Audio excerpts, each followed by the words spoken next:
Welcome to The Father's Heart with Tom Clark, better known as Papa Tom. Good morning, this is Papa Tom at the Father's Heart Talk Show.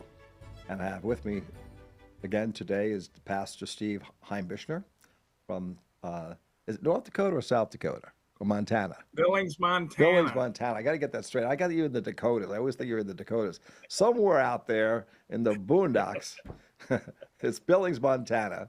And it's interesting because Steve and I have developed a really good relationship over the last 2 years, I guess, a year and a half.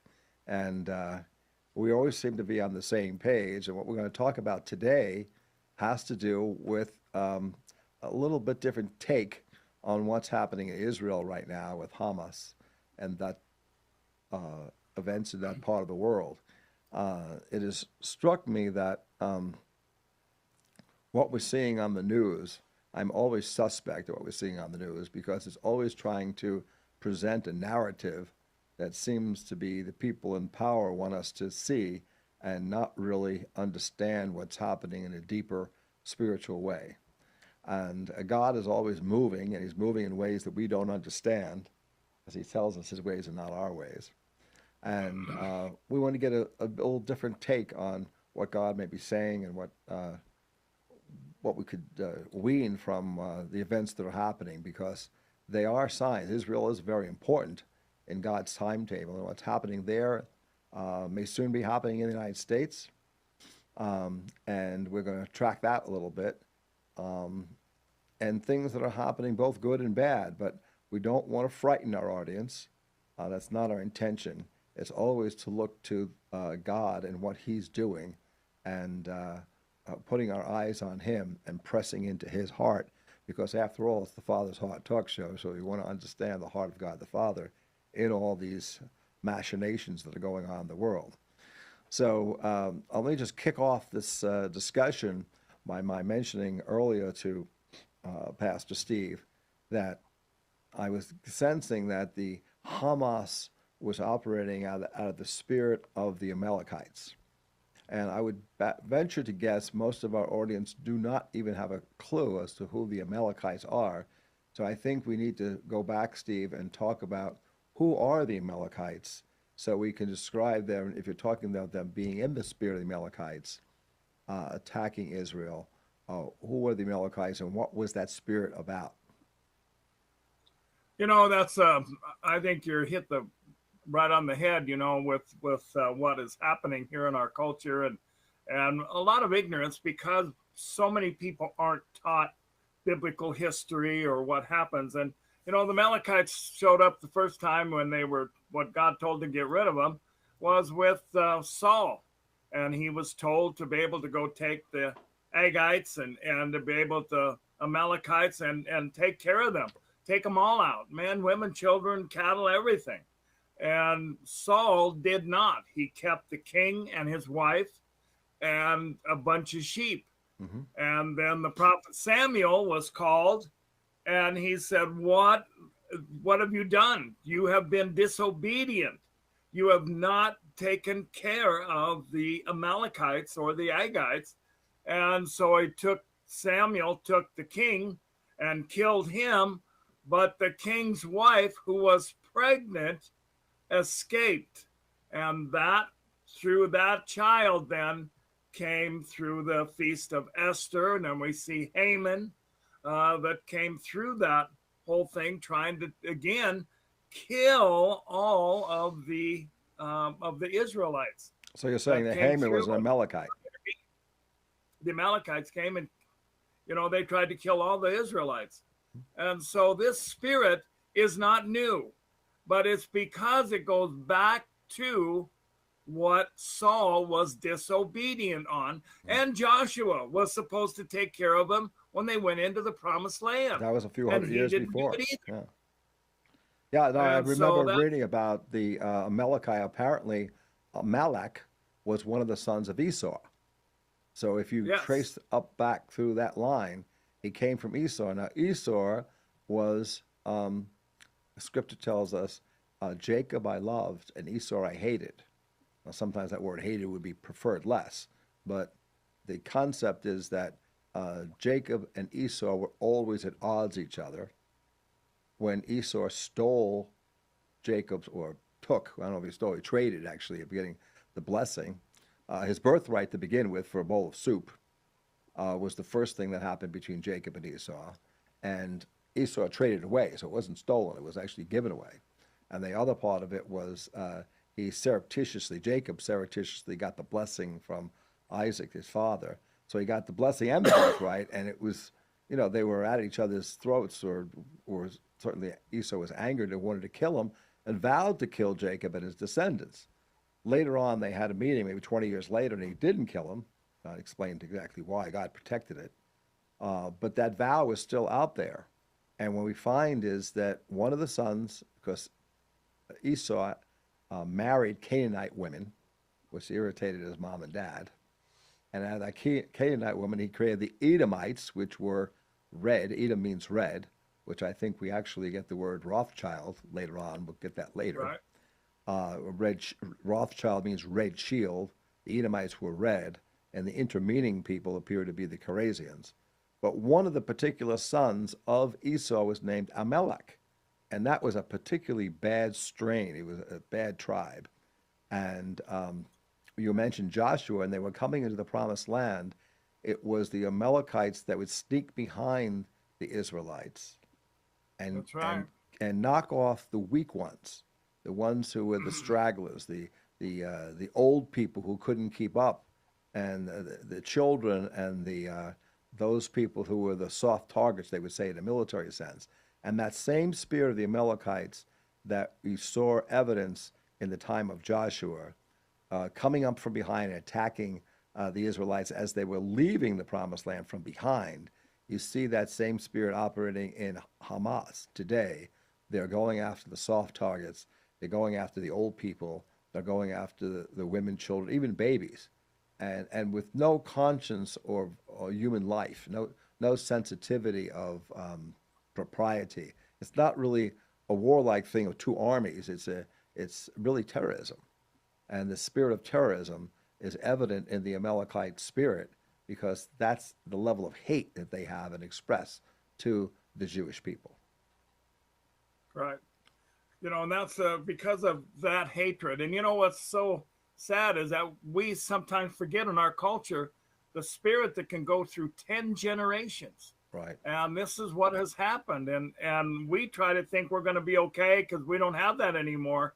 But there's nothing new under the sun. Mm-hmm. And we're going to fight the same demons. We're going to fight the same battles. And we're fighting the same thing with, the Amalekite spirit still shows up in the LBGT program, the trafficking. We're seeing the same spirit in abortion. I mean, it goes on and on and on. The Amalekite spirit was known as the highest or most intense, that's highest, not that word, the most intense form of anti-Semitism came out of the Amalekites.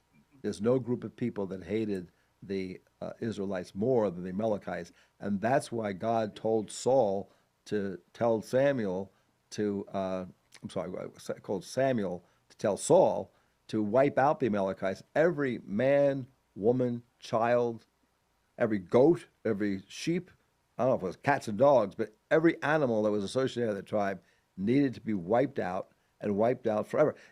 I've talked to some Jewish people, and they really say, wasn't that cruel of God to tell Samuel the prophet, to tell Saul to wipe out these people? And Samuel quite clearly made it clear to Saul, it's not cruel, because these people would destroy Israel had we not destroyed them. And we need to come back in another few seconds, in a few minutes, and we will be back with Pastor Steve Heimbishner and continue our story about Hamas and Israel.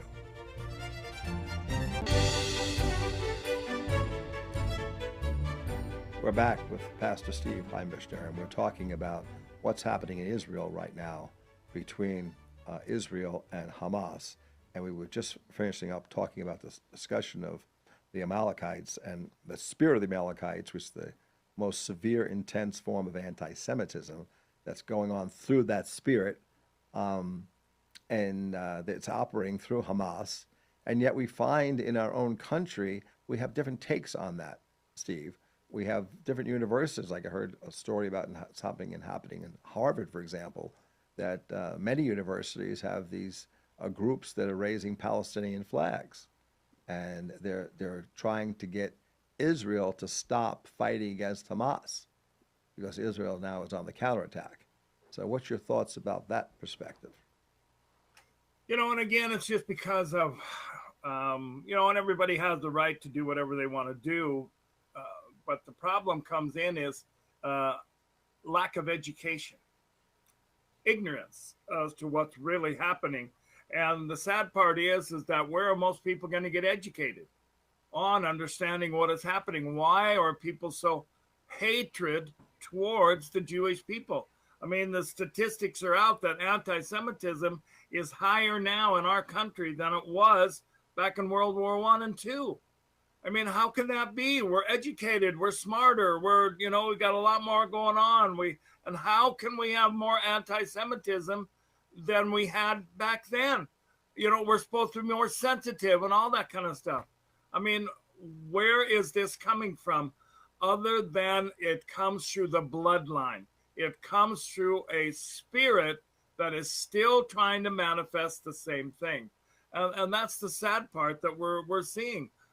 Children are growing up not knowing who they are because of that we have lost identity. And we talked earlier a little bit about why are so many people not going back to church? They've lost their identity. They don't know where their identity came from. Mm-hmm. And that's what's happening with Israel and Hamas right now. They want to destroy Israel's identity. Mm-hmm. And when you take a look at what is it about? It's about peace. But there are two realms. There's the Palestinians and the looking at what they're Hamas and the Muslims and all that. And then there's the Israeli people.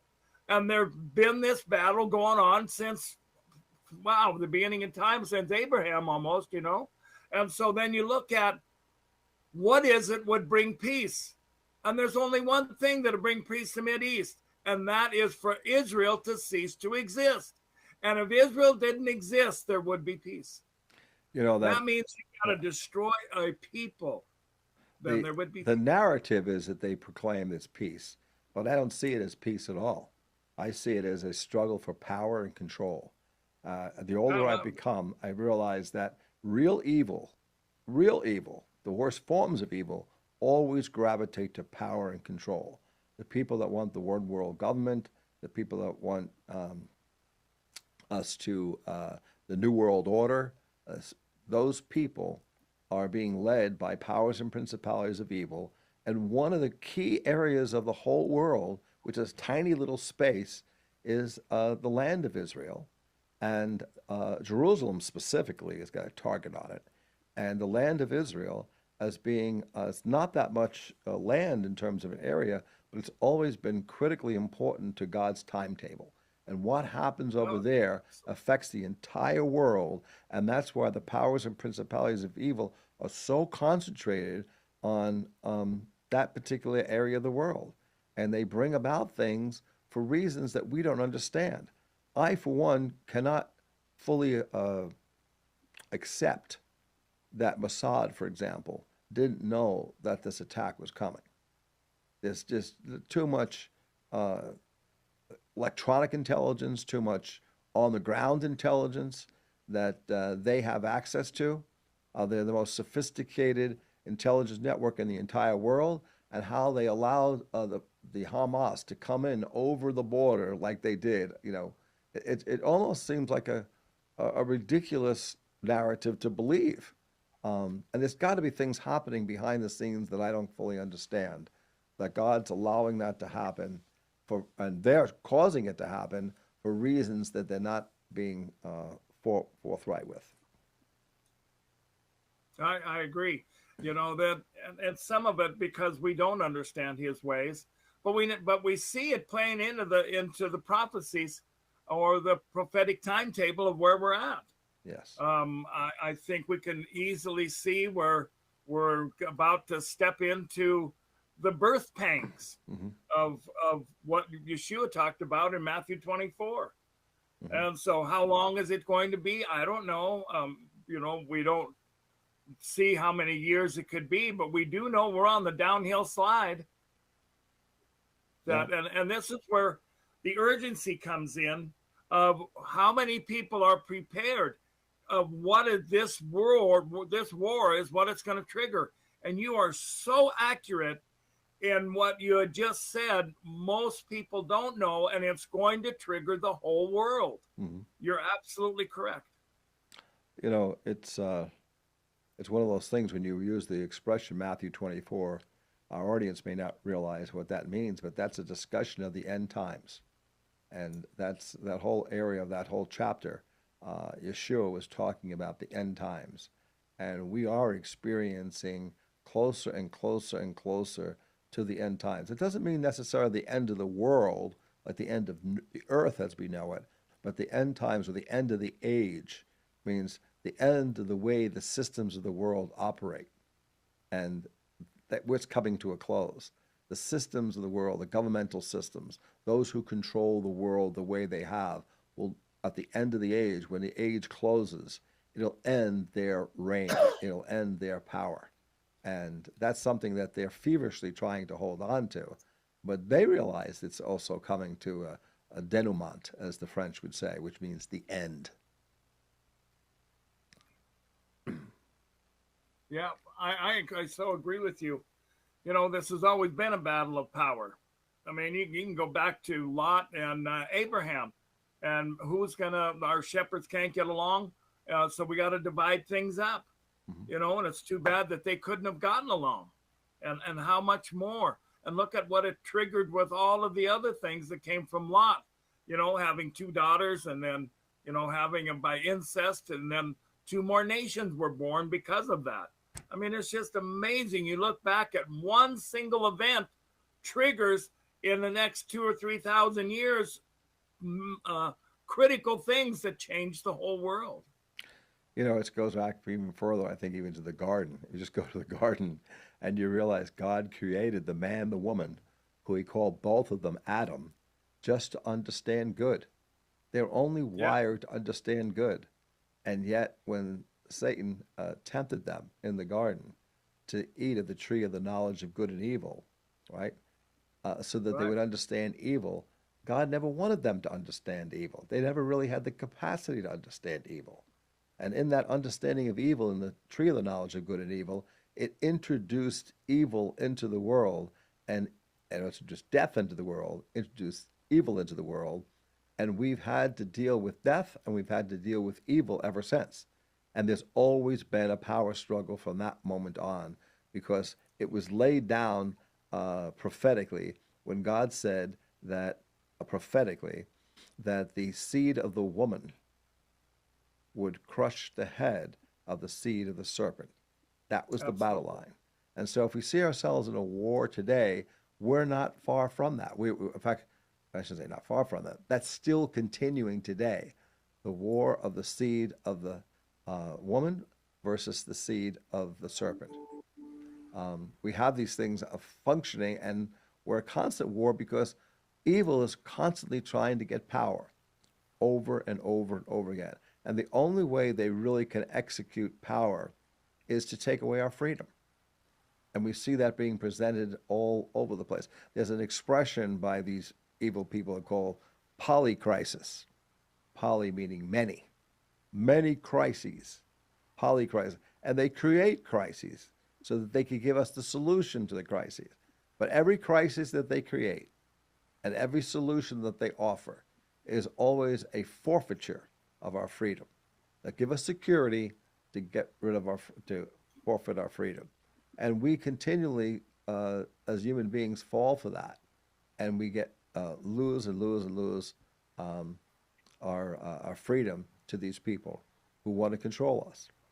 And that's totally against Scripture, totally against what God has. And that's where we get to the situation where many people find themselves, well, they think that they're on the fence, but they can't be on the fence. You've got to be on one side or the other. You've got to be on God's side or you're on the devil's side. There's no in-between place for anybody to go. And that's becoming increasingly clear as time goes on. So yes, absolutely. And that's what we're going to see even more, Tom, I believe, as we head into the last days here. You're going to see a bigger division of the sheep and the goats. You're going to see a greater difference between belief systems, and it's going to become more and more pronounced as we get closer and closer into these last days. You know, honoring the Torah, what God told us to do, that why Yeshua came in the first place was to bring us back into his ways. And I believe we're going to see a greater awakening of people that want to know truth rather than people that are continuing just being okay. Mm-hmm. So we'll be having to take a break here in a moment. But when we get back, I want to pursue further with you, Steve, when you talk about the Torah, which I know what you mean by that, specifically the first 5 books of the Bible, and God's ways, and how he wants us as the children of God to understand what his ways are, because we have gotten so far away from that because of the way we've been taught and the way our culture has taught us. And I specifically want to deal with the issue of the fact that since the time of Constantine, if not before, we've had this idea that Christians are like on one side of the line and Jews are on the other side. And as people who consider themselves Christians or Christ followers, we're like the New Testament people. We don't really pay attention to the Old Testament, which is a lie. And the Jews are the Old Testament people. They don't pay attention to the New Testament, which is also a lie because the entire Bible was written by Jewish people. That all being said, we've thrown out the baby with the bathwater, because that which is biblical we think is Jewish, and that which is Jewish we don't think we need to consider. But we need to go back to considering what is biblical for the children of God. And with that, we'll be back in a moment. We're back again with Pastor Steve Heimbishner, and we're discussing the issue of the thought that we need to understand what's true from a biblical perspective and not categorize it as Jewish, and therefore we don't need to look at it. It's not Jewish religion that we're looking for. It's biblical truth that we're looking for. And in the heart of the Father's Heart Talk Show, we reiterate time and time again, it's always in the heart of the Father to provide, to protect, and to mentor or to teach. And the most important thing that a father can teach his children is to teach them about biblical truth and what that biblical truth is, and not couch it in terms of religious terms, but actually in life terms. Because when you understand, when a child understands biblical truth, they'll understand the heart of God the Father. They'll understand who they are. And in that understanding, when things are presented to them that will cause them fear, they won't be afraid. You know, the Bible over and over again says, fear not. Well, how can a child fear not? How can he avoid being fearful? He can avoid being fearful if he really, really knows in the depth of his heart who he is, and that God, his Father, loves him, and that God is a good, good Father, absolutely good. If it's ensconced in your mind or in your heart and in your spirit even deeper, that God is a good, good Father, absolutely good, and he loves me with all his heart, and no matter what I do, he's still going to love me. And if I got that right, everything else makes life so much simpler and so much easier to deal with. And if I don't have that right, I am going to be constantly bombarded with fear, and I'm going to run around from pillar to post, being afraid of one thing after the other. And the enemy wants us to be afraid so that he can control us. That's the ball game, ladies and gentlemen. That's the ball game right there. And if we could try to get past that, we try to receive the things that Pastor Steve and I are talking to you about today, and if that can be something that you could introduce into your heart, and we're going to give you practical ways of doing that. And I'll start off with one very simple, practical way that God's been speaking to me. Now, again, I'm coming from a background I was an Irish Catholic boy, and I got saved when I was 28 years old, which is more than 40 years ago. And I come to a place, I was in a Messianic Jewish congregation early on. God brought me through that.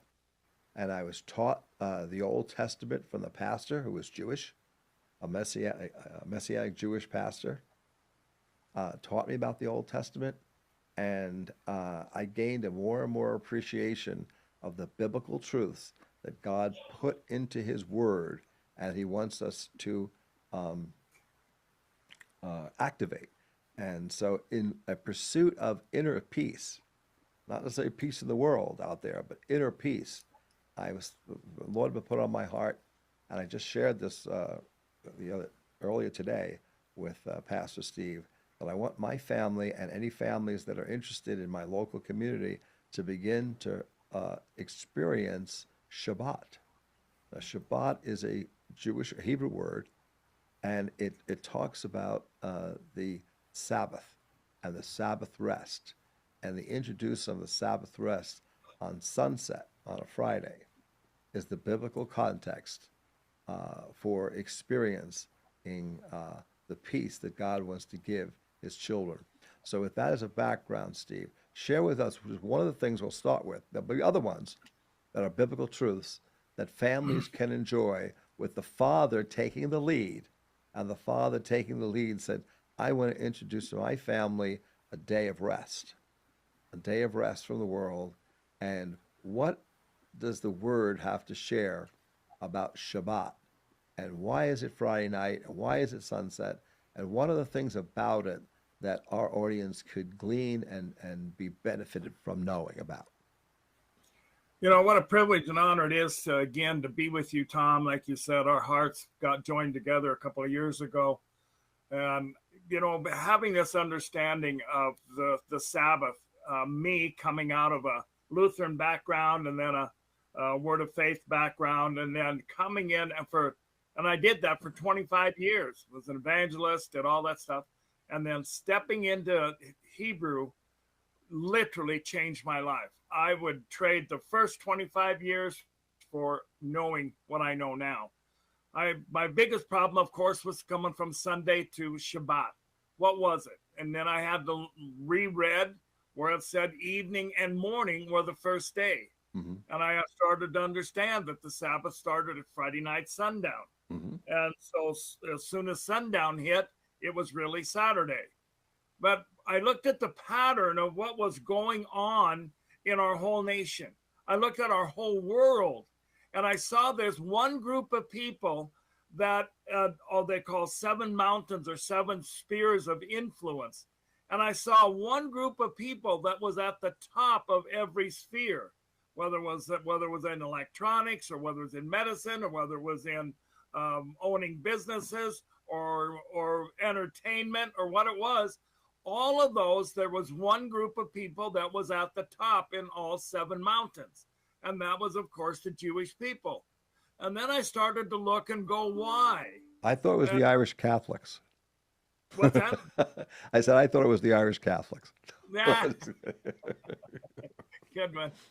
And so I started to look at that and find out what was going on. Why would this be like this? And then I went back and I started to understand what was going on with the family. Friday nights, they ate together. They had a ceremony called the evening of the Sabbath. You know, the Sabbath is the center of everything. And in Exodus 31, God says, I'm going to give you a day that sets you apart from all people. The Sabbath is called the wedding ring. It's also the 4th commandment. And so, which is what the church is always in rebellion to, is the 4th commandment. And so we look at why these people would come together. Dad would be in the home, mom would be there, and they would invite friends over, or just the family, most of the time with friends, and they would celebrate the Sabbath as a privilege because it was a holy day. It was His day. It's not a day that you go do your own thing. It's not a day for going shopping or mowing lawn and all those things, because you dishonor Him that way. You don't go hunting on that day and all that stuff. And so when we start to look on what it was, the sanctity of that day, that's the day that we take the covenant meal.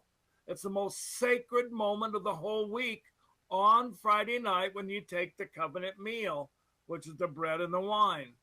And then we have a meal together where we have lots of wonderful food with family and friends, and then we get to share what God's been doing. Why is it so amazing to be able to serve him? And then what we do is then after that, we pray. We get the husbands to pray for the wife prays for the husband. We take them, put the children underneath what we call the huppah or the prayer shawl, and that it takes a community to praise children. Mm-hmm. And then mom and dad bring their children back, and dad especially looks in the eyes of that child and says, I'm so proud of you. I value you. I am so thankful that God gave you to me in this family. I'm so thankful for you. I know you're going to be prosperous. I know you're going to have a great husband or wife. I know that the Father has put wealth within you. I know that you're going to live a long time because you honor your mother and your father. See, these are the kind of prayers that mom and dad pray over their kids since they were come out of the womb until they leave their home and get married. And so when this kind of atmosphere is done, children have no other alternative but to line up with the prophecy. And that's why Jewish people are at the top of the list. And so they don't, now are they perfect? No. Do they have kids that still go out and do goofy things? Yes, but not as much as the rest of the world. And besides that, it's the pattern that's 6,000 years old. And so this pattern has not changed. God doesn't change. And that's why it's so important. Like Tom, what you had said on your show, that's why I think this radio show is so vitally important, that people get to listen to it, because you might be the only voice where somebody's going to get to hear this, and they're going to be able to plant a seed. So my hat's off to you, Papa Tom, for what you're doing. You know, there's a Latin expression that says vox clamentis in deserto. And it means, in Latin, it means a voice crying out in the wilderness. In deserto means desert, in the wilderness. Yes. And sometimes I find myself, I ask the Lord, I said, am I just a vox clamentis in deserto? And he says, wait and see. So I have a question for you. Can you ever really have a Sabbath dinner without a father being present? If there is, yes. Mom can be there, whoever the head of the family, sure. Or the oldest son can take over, absolutely. Well, the reason why I bring it up is the person doesn't have to be the biological father, but someone has to play that role. Yeah, and that's the same thing that happens in a bar mitzvah or a bat mitzvah. If dad is not present to say those very famous words, this is my beloved child in whom I'm well pleased, it can be an uncle, a best friend, it can be the pastor, whoever it is, that child has understanding and has reverence for. Mm-hmm. And that's what it's about. You know, I went to several, maybe 8, 10 bar mitzvahs when I was growing up in Long Island. And I had a lot of Jewish friends. And I always remembered the parties. I always had fun. I always had Manischewitz wine, for some reason. I always remember being present, as well as matzah. But the only expression I remember in my mind years later was, today I am a man, was the expression that the young 13-year-old boy would say, a friend of mine.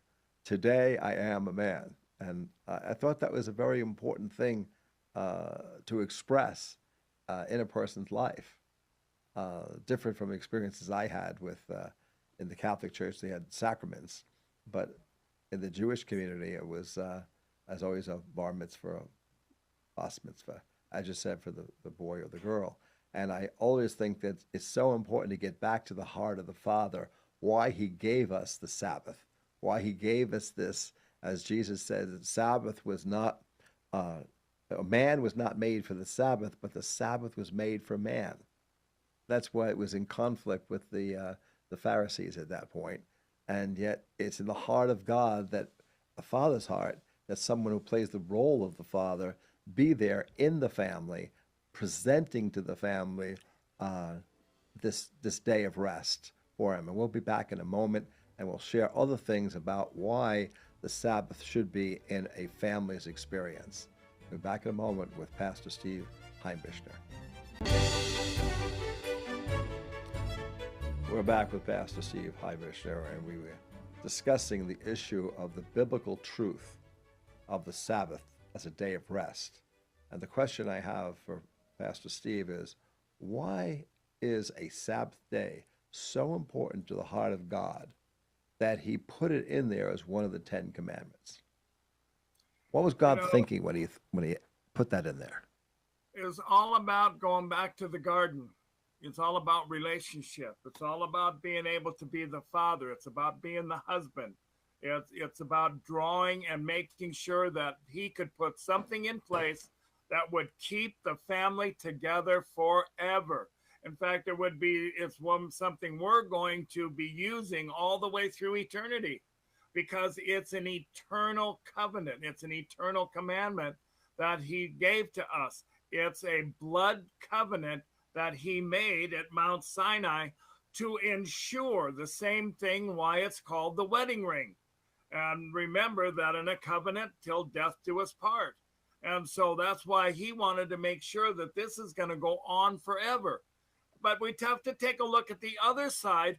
Why is it the world hates it so? Why does the evil people of this world hate the Sabbath? And even people that are ignorant or claim to know him hate the Sabbath. They don't want to be a part of the Sabbath at all. Why? And that's what's so amazing to me. Why? Why do you think that they hate it so much? Well, because of the Spirit of God is there. And we got to take a look at what is the Spirit that makes us do anything. Now, you're either going to be a part of his Spirit. Remember, Yeshua said in John 14:15, if you love me, you will obey my commandments. Not if the fourth one, love though. me, you will.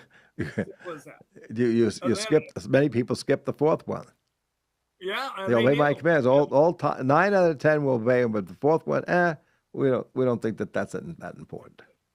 Yeah, because see, they want to be able to choose the way they want to do things, and that's the thing that comes along. Remember, in the last days, it says that every man, there will be men doing whatever they want to do in the last days. And that's the sad part, because we're seeing that very same thing happen. How is it that we can have 3,000 different denominations?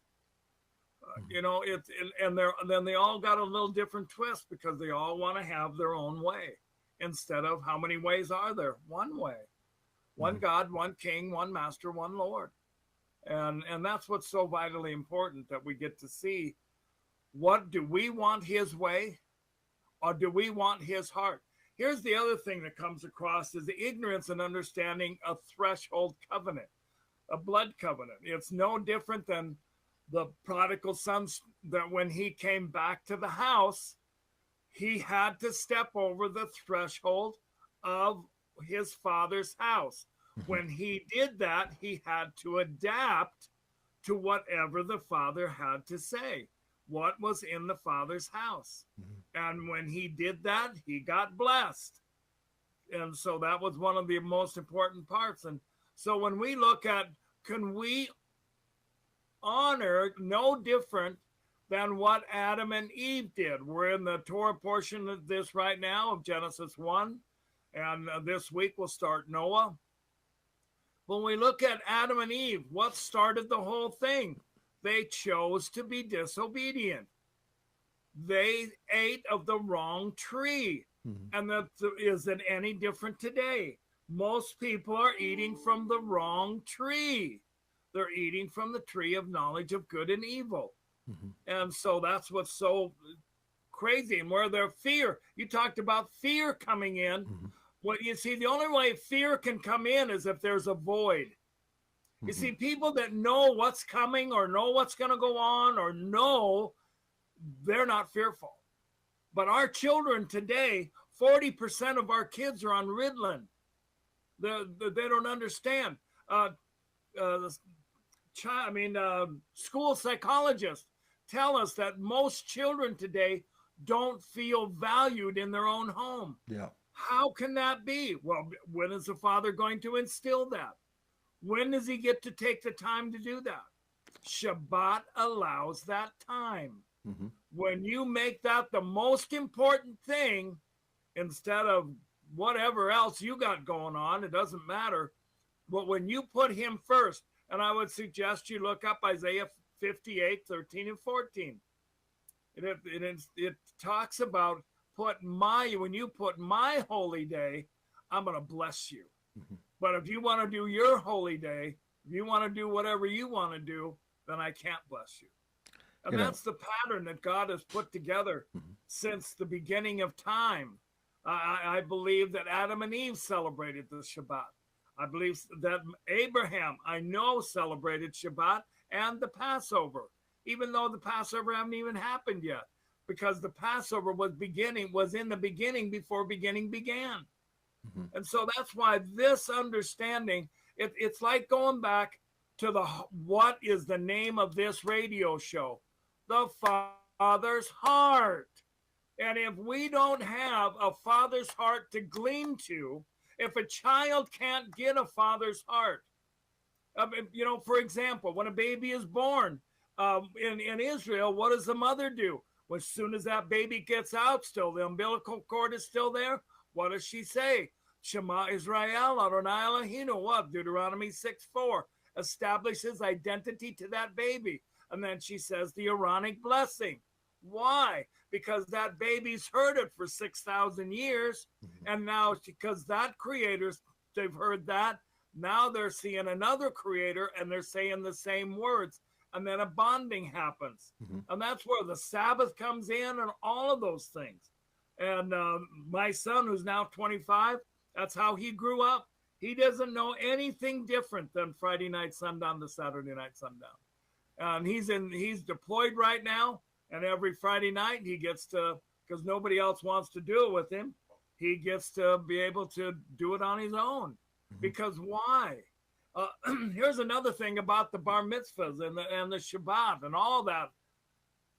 He was being tested with some people in our congregation because Matthew's still a virgin, and they said, well, how come? And they were kind of teasing him a bit, and he said, let me tell you, there's only one thing that kept me from not straying. And he said, I've had lots of chances.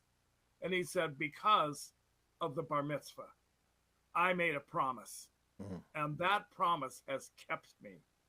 That understanding of being able to come to Yahweh's ways has changed. And we see it all the time.